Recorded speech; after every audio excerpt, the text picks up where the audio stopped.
Ini adalah nilai kimiaku. Ini adalah nilai kimia semester 2 ku yang tercantum di transkrip akademik. The Big D. Nilai D. Kenapa aku nge-highlight nilai ini? Karena dengan nilai ini aku bisa masuk ke sini. Dan aku juga bisa dapat salah satu beasiswa paling prestisius di dunia. Jadi gimana caranya dengan nilai ini aku bisa masuk ke sini dan bisa dapat beasiswa? Let's start from the very beginning. Aku selalu benci kimia. Aku nggak pernah suka mata pelajaran ini. Dari SMA, mata pelajaran yang paling aku nggak suka adalah kimia.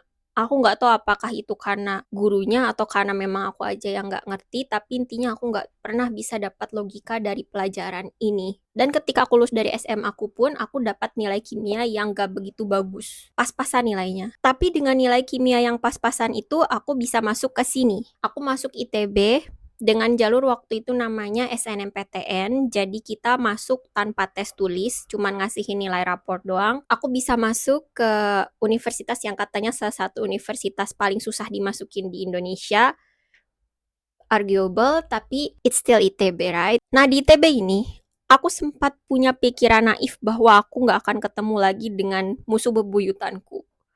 Karena aku nggak tahu di sana ada yang namanya TPB atau tahap persiapan bersama. Kalau kalian masuk ITB, kalian akan menjalani TPB selama 1 tahun. Jadi kalian TPB dulu setahun, baru masuk jurusan. Nah, salah satu mata kuliah di TPB ini adalah kimia. Karena jurusanku termasuk dalam fakultas SAPPK, kimia kita dapat yang namanya kimia B. Jadi ada 2 macam kimia dan ada 2 macam matematika dan fisika. Untuk matematika atau kalkulus itu ada matematika A, matematika B termasuk kimia. Ada kimia A, kimia B dan aku dapat yang B. Kata orang sih harusnya lebih mudah, tapi kayaknya menurutku kimia B itu jauh lebih membingungkan daripada kimia A karena ada banyak logik yang di skip gitu. Ya, but regardless, intinya aku struggle basing banget waktu aku TPB dengan mata kuliah ini. Buku ini bisa bikin orang nangis.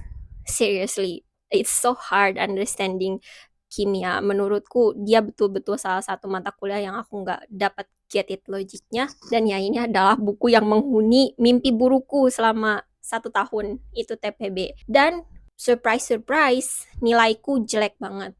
Jadi waktu aku semester 1, kimia aku masih lumayan bagus karena waktu itu aku punya tutor yang ngajarin.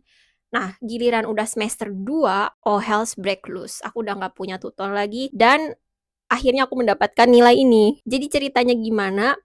Waktu itu aku ujian akhir. Aku betul-betul udah nyerah dengan ujian akhirnya. Aku nggak ngerti apa yang dibicarakan di ujian akhir itu. Aku bahkan bingung sama pertanyaannya. Jangankan untuk menjawab, aku ngerti pertanyaannya pun enggak. Nah, ketika ujian akhir itu aku ingat banget ada pertanyaan tentang rantai karbon. Jadi kalau kalian mau tahu rantai karbon itu bentuknya kayak gini. Nah, di pertanyaan itu kita diminta untuk menggambarkan bentuk kristal dari senyawa karbon. Jadi senyawa karbon dikasih di situ CHO something something, terus kita diminta menggambar bentuk kristalnya. Menurutku ini cerita yang lucu banget dan menggambarkan seberapa bingungnya aku sama kimia. Karena saking aku bingung sama mata pelajaran ini, senyawa kristal itu bentuknya kayak gini. Nah, saking aku bingung sama mata kuliah ini, akhirnya aku ngegambar kubus. Iya, aku betul-betul ngegambar kubus. Aku ngegambar kubus, terus di setiap sudutnya itu aku kasih senyawa karbon. Aku kasih C, H, O. It's so funny. Maksudku itu betul-betul menunjukkan bahwa aku nggak paham sama kimia ini. Siapapun yang meriksa soal ujianku waktu itu, aku rasa dia pasti ketawa. Jadi instead of ngasih bentuk kristal ini, aku malah ngasih kubus, which is very embarrassing by the way. Tapi ya, what's past is past. Aku juga udah lulus dari sana. Cuman karena itu nilaiku D. Dan aku nggak mau ikut ujian perbaikan. Bukan karena aku nggak mau nilaiku lebih baik. Tapi karena aku tahu kalau aku ikut ujian perbaikan, nilaiku bakal lebih jelek lagi. Aku dapat IPK 3,54, mungkin kedengarannya besar. Dan aku memang masih lulus dengan title cum laude. Tapi honestly guys, teman-temanku itu banyak yang IPK-nya 3,6, 3,7. Jadi menurutku IPK 3,5 itu ya nggak sebesar itu actually di jurusanku. Dan aku punya nilai D. Jadi aku waktu itu ngerasa insecure banget sama nilaiku. Tapi ya apa lagi yang bisa aku lakukan? Aku nggak mungkin juga ngambil mata kuliah ini lagi. That would be hell. So apa yang bisa aku lakukan ya? Gak ada. Next stop, we have Cambridge. Aku sengaja nempelin ini berdekatan dengan ini supaya kalian bisa melihat perbedaannya. Jadi, aku pengen melanjutkan S2. Waktu itu posisinya aku udah kerja di kementerian, aku jadi PNS, terus aku mikir aku pengen melanjutkan studiku. Nah, terus aku ngelihat-lihat kan beberapa universitas di luar negeri yang menarik buatku, dan salah satu universitas itu adalah Cambridge. Cambridge ini adalah salah satu universitas terbaik dunia. Kalau kalian lihat QS World ranking terhadap berbagai universitas di dunia, consistently Cambridge itu always on top. Kalau nggak salah tahun ini dia dapat di posisi kelima, dan yeah, it's one of the most famous universities in the world, dan aku mikir aku pengen masuk ke sana partly karena experience-nya juga. Aku tahu kalau dia tuh unik banget karena dia adalah collegiate university, jadi kalian masuk ke universitasnya dan setelah itu kalian masuk ke college-nya. Ini adalah Cambridge, very pretty. Ini diambil di King, salah satu college di Cambridge, dan landmarknya di King itu adalah katedralnya, famous banget. Kalau kesini kalian wajib lihat. Aku diterima di college namanya Peterhouse. Aku diterima di sini karena beasiswaku. Tapi itu adalah cerita lebih lanjutnya dari ini. Intinya sekarang aku pengen masuk Cambridge, dan aku sadar di transkripku ada nilai D. Dan syarat IPK-nya ini dinilainya itu bukan dari angka kalau di Inggris itu. Jadi kalian tuh bisa jadi first atau terbaik ya dengan IPK sekitar 3,8 sampai 4. Kalau nggak salah di bawahnya tuh udah high dan di bawahnya lagi ada middle high dan semacamnya. Nah, jurusanku itu mensyaratkan upper high atau sekitar 3,6 ke atas. Safely adalah 3,7. Of course, aku dengan nilai D-ku tentu tidak punya nilai sebesar itu. Aku dengan nilai D-ku cuma punya modal 3,54. Dan di sini juga aku bukan mahasiswa super duper aktif. Aku bukan ketua himpunan, aku bukan ketua KMITB. Nothing special about my grades, nothing special about my organizational work or vocational work. Pokoknya aku mahasiswa yang menurutku secara akademik, kalau orang ngelihat dari transkripku, ya ini mahasiswa yang biasa aja gitu. Dan aku mau daftar ke sini dengan nilai ini di transkripku. Cambridge itu betul-betul menilaimu dari akademik karena mereka ingin memastikan kamu bisa mengikuti perkuliahan di sana. Nah, dengan IPK yang kurang bagus itu, dan sekali lagi dengan mark D ini di transkripku, ini benar-benar ada di transkripku, dan transkrip ini aku pakai untuk daftar Cambridge dan beasiswa. Aku sedikit hopeless, aku sedikit merasa insecure karena of course aku butuh IPK lebih gede daripada itu. Tapi akhirnya, seperti yang kalian tahu, aku lulus juga ke sini. Dan aku diterima di college ini. Namanya Peterhouse. Dia adalah college tertua di Cambridge. Dia punya dining hall paling tua juga dan an overall good college dengan banyak opportunity. Dan ya, aku masuk ke jurusan namanya Planning, Growth, and Regeneration di Department of Land Economy. Highly competitive, masuk ke situ nggak mudah. Aku berhasil masuk dengan nilaiku ini.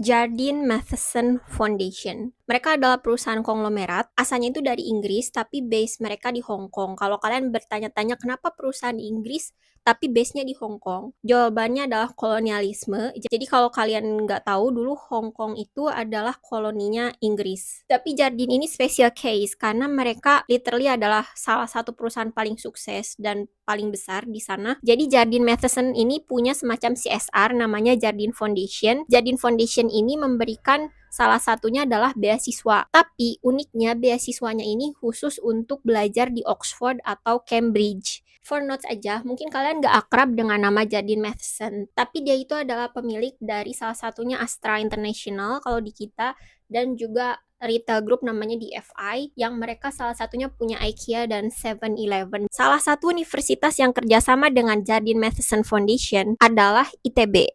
Jadi kita daftar ke ITB untuk daftar ke Jardine Scholarship. Kalian bisa daftar sendiri dengan Global Scheme, tapi kalau dengan Global Scheme itu kalian harus sudah lulus Oxbridge. Kalau di sini kalian belum daftar Oxbridge, tapi kalian daftar dulu beasiswanya. Jadi aku daftar ke Jardine lewat ITB. Syaratnya kalian harus merupakan alumni atau kerja sebagai tenaga pengajar di ITB. Baru nanti ITB bakal mendaftarkan kalian ke Jardine. Kalau mereka oke, kalian bakal diwawancara. habis diwawancara kalian bakal disuruh untuk daftar ke Cambridge atau ke Oxford. Uniknya, sekalipun kalian lulus dari Oxford atau Cambridge, kalian belum tentu bisa dapat beasiswanya. They are very very selective. Mereka adalah salah satu pemberi beasiswa paling selektif di dunia, dan salah satu beasiswa paling prestisius juga. Dia setara sama beasiswa Rhodes kalau di Oxford, dan juga dengan Gates Cambridge kalau di Cambridge. Jadi it's a very very prestigious scholarship dan seatnya limited. Pertanyaannya would be, gimana caranya aku bisa dapat beasiswa dari mereka dengan nilaiku yang ini? Waktu aku daftar ke Jardine, which aku daftar dulu ke Jardine sebelum aku daftar ke Cambridge, itu alurnya, aku dapat rekomendasi dari 3 orang. Yang pertama itu adalah dosenku, dosen akademiku di ITB, dan yang 2 lagi adalah atasanku di kantor. Atasanku di kantor ini jabatannya waktu itu adalah 1 orang direktur dan 1 lagi adalah direktur jenderal. Nah, salah satu strategi aku untuk mengatasi kekalahan secara akademik itu adalah punya rekomendasi yang kuat. Dalam kasus Jardine ini, ketiga rekomendasi itu, terutama rekomendasi dari kedua atasanku, sangat-sangat membantu. Aku bicara bukan cuma dugaanku aja. Karena nyatanya, waktu aku selesai wawancara, aku sempat ngobrol santai sama salah satu interviewernya. Dia bilang, rekomendasi aku itu strong banget. I do have some very very strong recommendations. Dia bilang, itu membuat mereka tertarik sama aplikasiku. Dan ketika aku mau masuk Cambridge, ini perihal yang berbeda lagi. Jadi rekomendasinya itu cuman rekomendasi akademik, alias aku cuman dapat dari 2 orang dosenku. Yang satu itu adalah dosenku yang juga ngasih rekomendasi waktu aku daftar Jardine, dan yang satu lagi adalah rekomendasi dari dekan di fakultasku. Dua-duanya pernah ngajarin aku dan bisa ngasih konteks aku tuh kayak gimana di kelas. Jadi rekomendasi itu bukan cuman bilang anak ini bagus, anak ini pintar. Enggak, tapi rekomendasi juga harus bisa proof kenapa kamu sebut anak itu pintar, kenapa kamu sebut anak itu bagus. Dalam kasusku, alhamdulillahnya baik daftar ke beasiswa ataupun ke universitas, semua rekomendasi aku bisa ngasih proof itu. Yang which makanya aku berterima kasih banget sama orang-orang yang udah aku ngasih rekomendasi, karena menurutku besarnya kenapa akhirnya aplikasiku ini dilirik sama pemberi beasiswa dan sama universitas adalah karena siapa yang ngasih rekomendasinya. Kedua, hal penting lainnya yang bisa memperkuat pendaftaran kalian itu adalah esai. Esai atau personal statement atau statement of interest. Ini penting banget karena dia menunjukkan seberapa berpengetahuannya kamu dan seberapa seriusnya kamu sama jurusan ini. Makanya agak susah kalau kalian mau lintas jurusan, karena kalau kalian lintas jurusan itu pemberi beasiswa atau universitas akan mengasumsikan bahwa kalian nggak punya cukup banyak pengetahuan di bidang itu. Contohnya misalkan aku dari planologi, terus aku mau lompat ke biologi, kecil banget kemungkinan akan ada universitas atau beasiswa yang mau nerima aku. Simply karena aku nggak punya pengetahuan yang cukup untuk bisa bertahan di jurusan itu. Sedikit tentang esai atau statement of interestku yang akan kujelaskan lebih panjang lagi nanti di video berikutnya adalah di sini, baik di statement ke Cambridge ataupun di statement ke Jardine, di kedua esai itu aku memuat sesuatu tentang Indonesia.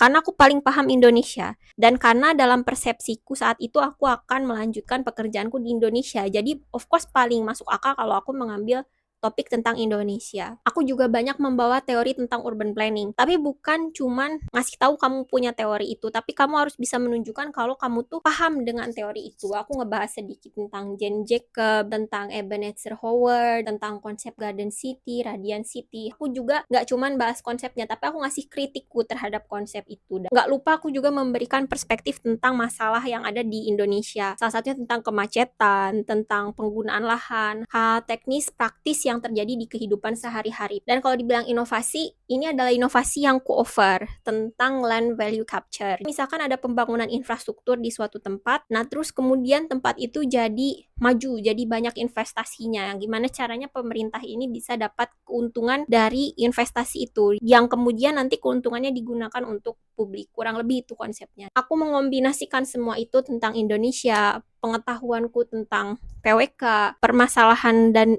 realita saat ini di Indonesia, dan juga inovasi yang kutawarkan. Dan ya, alhamdulillah aku dapat admission ke Cambridge dan aku bisa dapat beasiswa senilai 1,5 miliar dari Jardine.